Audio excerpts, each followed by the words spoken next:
Tonight we are discussing smart motorways. I mean, you'll struggle to avoid them. There are around about 500 miles of smart motorways in England, and with plans for even more of these things and more miles in the next few years, smart motorways will become a huge thing. Now, smart motorways use a technology-driven approach that increases the capacity or to relieve congestion on the roads. And Highways England make the case that smart motorways reduce traffic and are as safe or safer than conventional motorways. However, the main concern and worry for many drivers is the removal of the hard shoulder. Now, official figures out last month showed that the death rate on smart motorways was up a third compared to conventional motorways. Joining me now to discuss the safety of smart motorways is Neil Greig. He's the Policy and Research Director of Road Safety Charity and I Am Smart, Road Smart, and also Claire Mercer, who tragically lost her husband in 2009 due to an accident on a smart motorway. I'm going to start with Claire now because she's part of a campaign group against smart motorways. Claire and Neil, thank you both for joining me.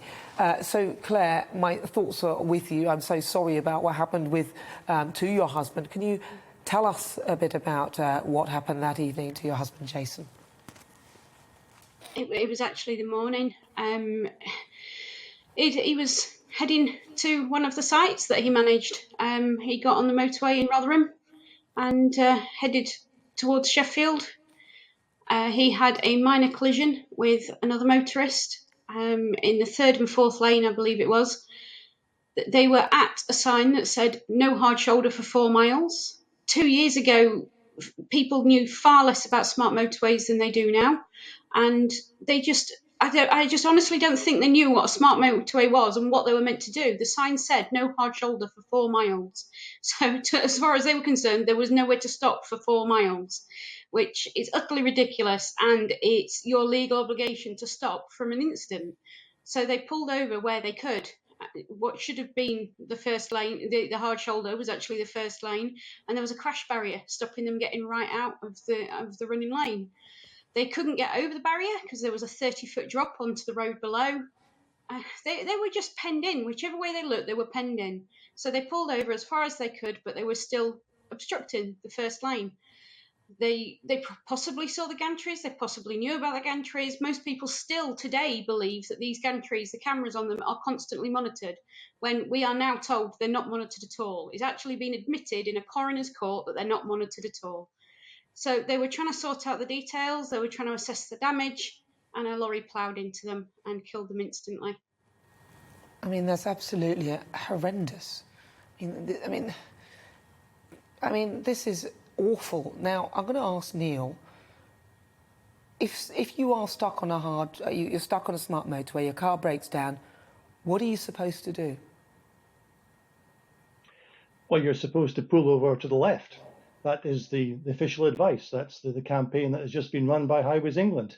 The problem, of course, is that when smart motorways were first put out there and designed, they were supposed to be smart. They were supposed to detect stopped traffic. They were supposed to set the signs upstream of the traffic to warn other traffic. They were supposed to close the lane. They were supposed to have the CCTV coverage that Claire has mentioned. They were supposed to have these stop vehicle detection systems. But unfortunately, they weren't delivered in that way. And that's something we've been saying for quite some time now. And it's something that Highways England are only now saying they're going to rectify. Now, I mean, Claire, I want to ask you, so if there were no cameras monitoring this, how soon did somebody get to this incident? How did they know that this had happened? Was it the general public that called in? My husband was laying dead on the road. When they'd been laying dead on the road for 6 minutes, that is when Highways England became aware, and that was only because members of the public started phoning in. None of the technology we are told is there. It picked them up. Nothing. They were there for 6 or 7 minutes, assessing the damage, looking at what needed doing, trying to work out what to do, and then they were dead on the road. Jason and Alexandru were dead on the road for about 6 more minutes before Highways England were even informed. The Junction 11, the whole motorway of Junction 11 near Luton is closed now and has been closed for hours. Right at this minute has been closed for hours. Even the rubbish about saving time. We worked it out, and the section where Jason was killed was converted to save the motorist 4 minutes a day. 4 minutes a day on their journey. That's 2 minutes there and 2 minutes back from work. And then you get caught in one incident and you're stuck. The people, Jason and Alexandra were on the road until the evening. They were killed at 8:15 in the morning and their bodies were still on the road in the evening. I can't even begin to describe what it's like knowing your world is ruined and his body's still laying there on the road. And the people caught in that were caught for 8-9 hours. That wipes out their 2 minutes for the rest of the year. They do not save time. So, I mean, I'm so sorry to hear that story. I mean, that is awful. I mean, I can't even begin to think. If my car broke down on a smart motorway, pull over to the left, OK, and then what? How? And if the technology is not there to actually inform people that there is an incident, then I don't know what to do. I mean, I don't know. I'd climb on top of my car, jump out. What if it's just not you, not just you in the car as well? I mean, this... Exactly. We get so good. many people contacting us. We get parents contacting us saying it's Hobson's choice. Which child do they grab first? We get elderly people telling us they can't dare to travel on them anymore because they can't get over a barrier. We get disabled people saying that they've had to change their jobs.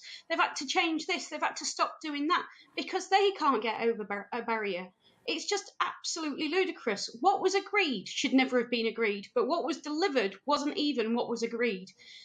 But we've just had people saying, I've been saying this for 16 years. That's how long smart motorways have been in common use, 16 years. And we didn't know anything about them. And what was delivered was not what was agreed. But people said, I've been saying that for 16 years. Shout louder, do something different. I've had to hire a digital ad van and parade it around the police headquarters. I've had to demand that certain people, I had to demand an inquest because there wasn't going to be an inquest by default. And we've had to form a campaign group. I'm trying to understand still 2 years and something like 12 days later how I am going to manage to survive without the man I should have got hold with. And I am having to fight a judicial review. I'm having to push the police to investigate corporate manslaughter. We're having to look into disability discrimination claims, age discrimination. I've had to make a list of how many different legal actions I'm taking at the moment because there's that many. And I still don't even understand how I'm going to make it to, the end of this year. What do you think? I'm going to just stay with Claire on this because I want to know what Claire thinks the government should actually do then. Flick a switch.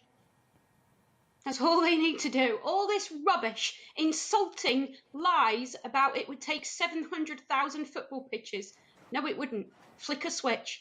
Turn the red X on over the first lane and flick a switch. Then it's closed. It's the hard shoulder again. It's a high-tech hard shoulder. That's what we need, the controlled motorways. The hard shoulder with all the tech that doesn't even work and isn't monitored. But we need the hard shoulder. And they could do it now. They could do it now. And by 10:10, we'd have the hard shoulder back. We shouldn't have been committing to increasing the motorways 16 years ago. We knew we were in trouble. We knew when I was at school that we were in trouble with the climate. 16 years ago, we shouldn't have been increasing the motorways. After a pandemic that has put most of the world still at home, we certainly shouldn't be doing it. I mean, you've heard what Claire thinks. She's suggesting that we just stop building these things or turn them into normal motorways with a hard shoulder. I mean, what are the main safety concerns with these smart motorways? I mean, Claire's already pointed quite a few issues out with them, but the main things. It's incredibly difficult. I mean, the statistics, it's hard for me to give statistics, but to argue against Claire, who has very clearly put a very strong case against these smart motorways, that the Highways England statistics do show that they have saved some journey time. We do have the most congested motorways in Europe. Something needed to be done. And as she says, 16 years ago, this did seem like the right solution. But of course, the reality is that we didn't tell people how to use these smart motorways. We didn't educate people because we don't educate people how to use motorways. They learn by default. And of course, the trouble is, if you learn by default by breaking down in a live lane on a smart motorway, you really are at risk. You're also at risk on a traditional motorway, and there are still accidents on traditional motorways. And in some areas, and according to the Highways England figures, traditional motorways are more dangerous than these new smart motorways. In theory, it should have been fantastic. We should have had this full coverage. We should have had the speed limit going down when things got busy to even out the traffic. We should have had the CCTV. We should have had the stop vehicle detection, which would have been so much better than the sort of free-for-all we had on traditional motorways. The trouble is, in reality, that's not what was delivered. And that's the problem. We hoped it would be better. We hoped it would deliver congestion and safety benefits. It just hasn't. It has delivered the congestion benefits, but they're not huge. People don't notice them. Quite right with that. But the problem is, Highways England have lost the confidence of highways users. We did a survey of IM Road Smart members, advanced drivers, confident drivers, and 80% of them think they're less safe on a smart motorway. So they really have lost the confidence of drivers on this. And the last thing we want to see is people coming off motorways, which are our safest roads, onto our dual carriageways and single carriageways, which are our least safe roads, because that's going to cause more problems.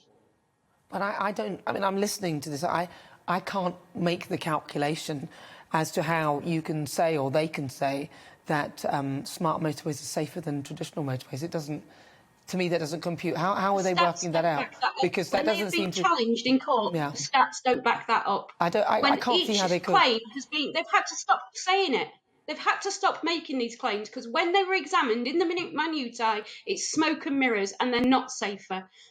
It's something like on a conventional motorway, it's one death every 17 miles. And no, one death every 43 miles. On a smart motorway, it's one death every 17 miles. I'm not brilliant at maths, but that's not better. I want to bring in Olivia and also Francine. Do you avoid smart motorways, or have you even noticed when you're on them? Do you notice when you're on them? I can't drive. Well, that's handy. So that is handy. But what do you think? So as a non-driver, the concept of the smart motorway, does it fill you with fear? Well, I mean, before this, that was a fascinating interview. I mean, I'd heard of smart motorways. I thought it was... I'm ashamed to say I really didn't know very much about it at all. I just thought it was clever cameras on the roads which could say when people were in trouble, and there might be a bit of time saving and a bit of money saving. But I had no idea that...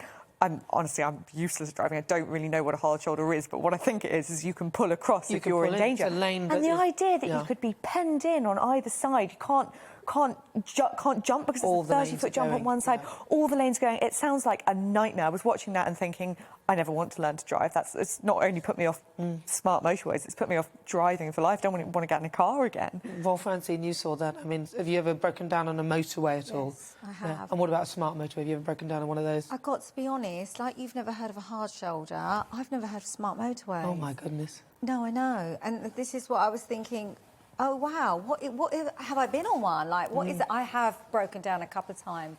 And I remember, because everyone does kind of take the mick out of me, because I ended up on the hard shoulder and I phoned the police because I was screaming. I thought I was going to get killed.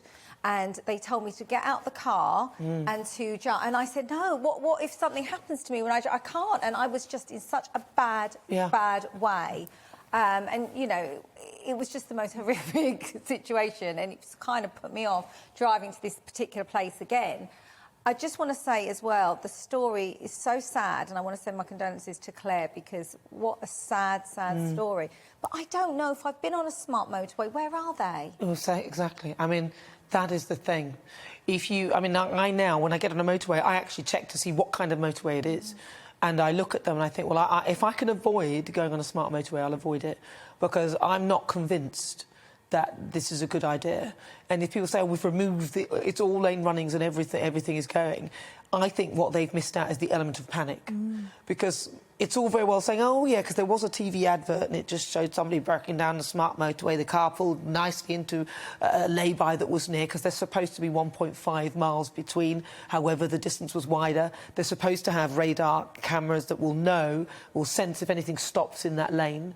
So it'll then alert the traffic. But the problem is, it's the 10 seconds before, after your accident, and that camera acknowledging it and sending the information to tell the the lane thing, to close the lane. Because there'll be cars in between that X and you, and they're not going to see that. And also then there's the panic. So I'm not convinced that smart motorways at all. I'm going to ask Neil.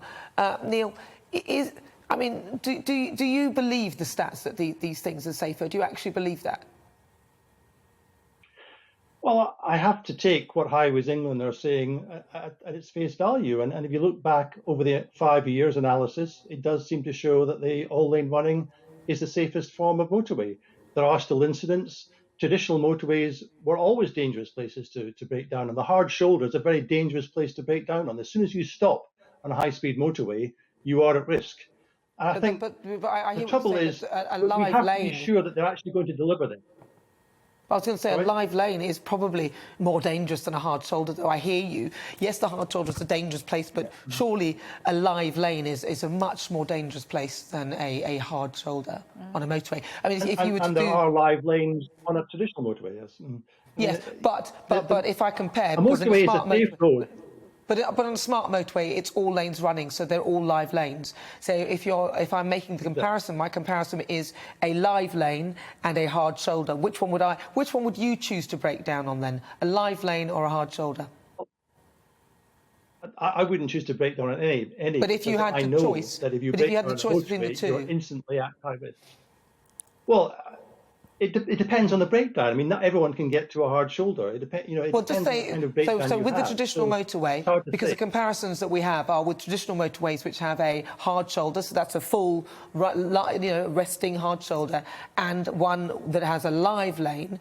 As you personally, as a driver, which kind of motorway would you rather break down on? One that has a hard shoulder throughout, or one that's a smart motorway with those things every 1.5 or 4 miles or whatever they are?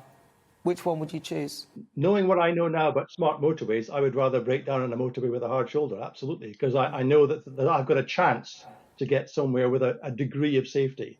But I also know that the longer I stay on that hard shoulder, I think it's about 11 seconds or something like that, 11 minutes, sorry. The longer you stay on a hard shoulder, the more likely you are to be hit by something, even on the hard shoulder. So breaking down on a motorway, any kind of motorway, is very dangerous. But certainly having the hard shoulder gives you a lot more options. That's interesting, because I suppose the longer you stay on a motorway, the more chance you're going to have an accident. So I don't know whether that... But it's very interesting, Neil. Thank you so much for joining me. Good to talk to you. I'm going to give the final word to Claire. Claire, what would you... I know that you've been going through all sorts of legal things to try and tackle this and change things. What would you like to see ultimately happen? And how can, if anyone wants to get on board at your campaign, what do they need to do? Well, the only thing that we need is the hard shoulder back. We don't need to add this technology. We don't need to adapt that. There is no tweaking. There is no sorting. We just need the hard shoulder back. I don't care if they call it a change in design. I don't care if they put their hands up and admit that they made a massive, expensive, deadly mistake. I don't care if they try and save face. We just need the hard shoulder. But just one thing you were saying about breaking down on a motorway, on these smart motorways. Average response time to get someone out to you when you break down on a smart motorway is 17 minutes, not seconds. It's 17 minutes. That's nearly 20 minutes till someone gets to you. My husband was killed after 6. An 8-year-old boy was killed after less than a minute. Nargis Begum was killed trying to get over the barrier out of the way. This is not just a terrible gathering of circumstances in Jason and Alexandria's case. This is happening every single place. They just put these things all the way through. They don't care if there's no over the barrier. They just say, just get over the barrier. No, a lot of the time there isn't an over the barrier. We just need the hard shoulder back. And we have a lot of people contacting us on our Facebook, Twitter, even Instagram, and I don't even really know how to work Instagram. And our website, which is all called Smart Motorways Kill. We get so many people contacting us and sharing information. We've got retired traffic sergeants helping us. We've got control room operators sending us information. Even the software doesn't work. The technology doesn't work because the software doesn't work.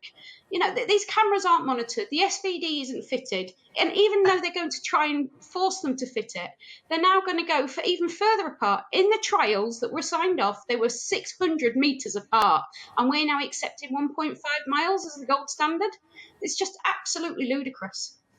Well, listen, Claire, thank you so much for sharing your thoughts, and Neil as well. Thank you so much for joining me. Wow.